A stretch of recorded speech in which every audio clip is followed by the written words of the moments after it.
ژبې، ادبیات او له افغاني ژبو سره د هغو اړیکې. په تیرو دورو کې مو د افغانستان د لرغوني مدنیت پر دریو دورو تر تاریخ د مخه ویدي دوره او اوستایي دوره باندې ډیره لنډه توضیح ولیکله او ومو ویل چې د تاریخي دورې له سره یوازې 2 لیکل سوي اثار ویدا او اوستا پاتې دي. د مقایسوي ژبپوهنې له مخې د دې دواړو ژبو اثرونه په افغاني ژبو او د افغانستان په ځایونو او نومونو کې څرګند دي او زیاتره لرغونې کلمې اوس هم په همهغه خپلو تاریخي معناو کاریږي او ژوندی دي. په تیره بیا پښتو ژبې او د افغانستان د شمال ختیځ د غرو ځینو لهجو داسې تاریخي مواد زیاتره ساتلي دي. د بیلګې په ډول یوازې د څو کلمو شرح راوړو. آرین د ار له ریښې څخه چې د اصلي او نجیب یا کروندګر په معنا په پښتو کې اره د اصل او بنسټ یا کرنې په معنا راغلی چې په پای کې د نسبتي نون په نښلولو آرین ترې جوړ شوی او د اصل یا شریف کروندګر معنا یې پیدا کړې ده. آریانا ویجا د هندوکش د شمالي سیمو ته تر هجرت د مخه د آرین لرغونی ټاټوبی چې معنا یې د شریفانو ټاټوبی او ځمکه ویل کېده او دا ویجا کلمه د کندهار په پښتو کې تر اوسه د ځمکې او ټاټوبي په معنا کاریږي. اریا ورشو هند ته مهاجرو اریایانو خپلې پخوانۍ ځمکې ته اریا ورشو ویلې او په کندهار کې تر اوسه د څړ ارتي ځمکې ته ورشو وایي چې د لرغونیو اریایانو د څاروي پالنې او کوچیتوب له ژوند سره بیخي زیات پیوستون لري. وایتا په اوستا کې د باد رب النوه چې شرح یې مخکې ولوستل سوه. دا توري په یغنوي لهجه وات او په پښتو او دري باد یا واد دی. حال دا چې د ایران په نائیني او سویندي لهجه کې خپل ویدي شکل ته نږدې یعنې وا مساوي کیږي په باد سره او په سمینامي کې په ویه او په زازا کې وایه دی. ریشي ویدي کلمه د ستایونکي ژبور او ویان په معنا ده. په پښتو کې د وراشي خبره او رشه اخلاق ریشه لري. سندهو ویدي کلمه ده چې په پښتو کې تر اوسه د سند کلمه سته. سوما هوما مشهور واښه دي چې په پښتو کې د اومه په بڼه سته. چهند او اشلوک د نظم په معنا چې د پښتو په پخواني ادب کې کټ مټ په خپله ویدي معنا راغلی دی. برهمن په پښتو برمن چې د برم جلال او څښتن په معنا راځي. کشتری په پښتو کش جمع توری د شمشیر باز په معنا چې د پیر روښان په خیبر البیان کې تور په جمع کش راغلی دی.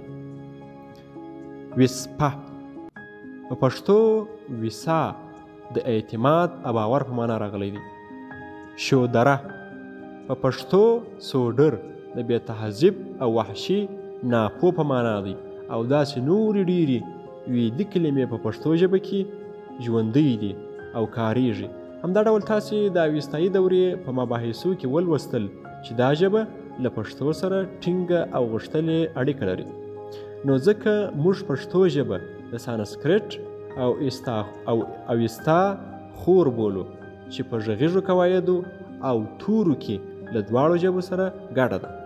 مګر لرغونې دري ژبه ښایي چې په خپله افغانستان په خاوره کې له اوستا څخه راپیدا سوې وي چې موږ به دا موضوع په راتلونکو بحثونو کې مفصله وڅېړو.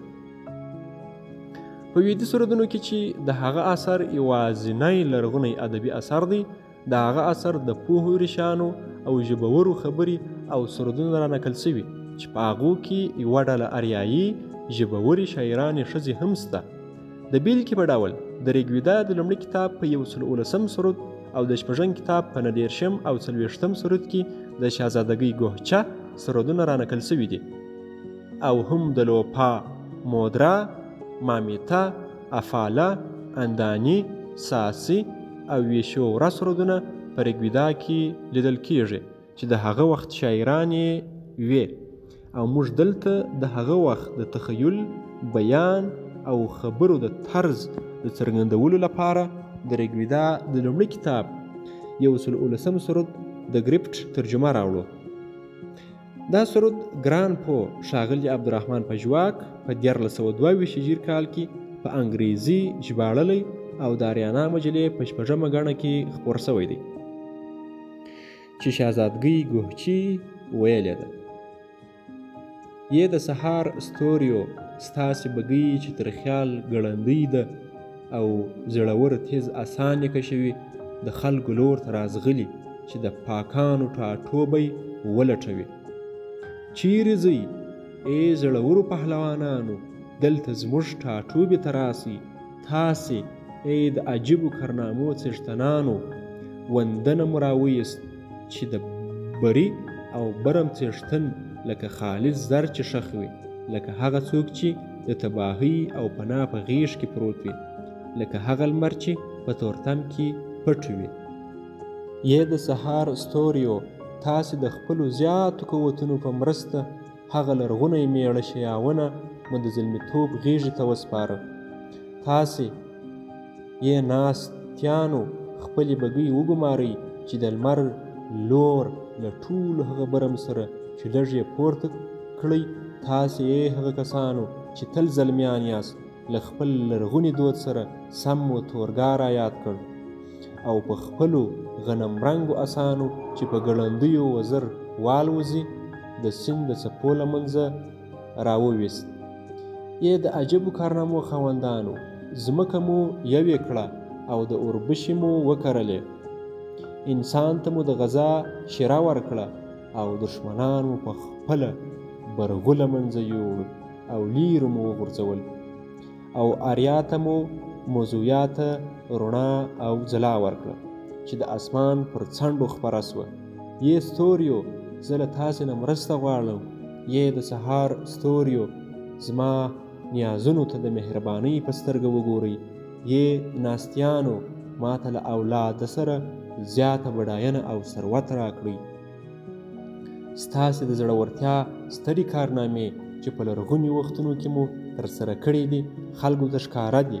هیله کوم یې د سیک او قوت خاوندانو زما دعاوې به هغه وخت تاسو ته وویل سي چې زړور او قوي زامن مې شاوخوا ولاړ وي. زه سو ماته خطاب کوم چې تر ټولو ماته نږدې دی. د هغه ځای زموږ په اروا کې دی. له هغه ځینې غواړم چې زما ټول ګناهونه وبخښي.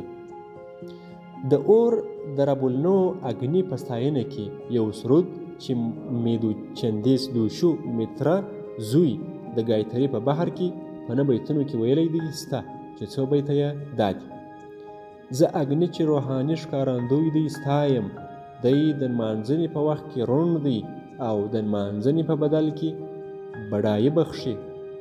اګني د لرغونیو او اوسنیو پوهانو د ستاینې وړ دی ځکه چې د دیوان ځای ته راوستل.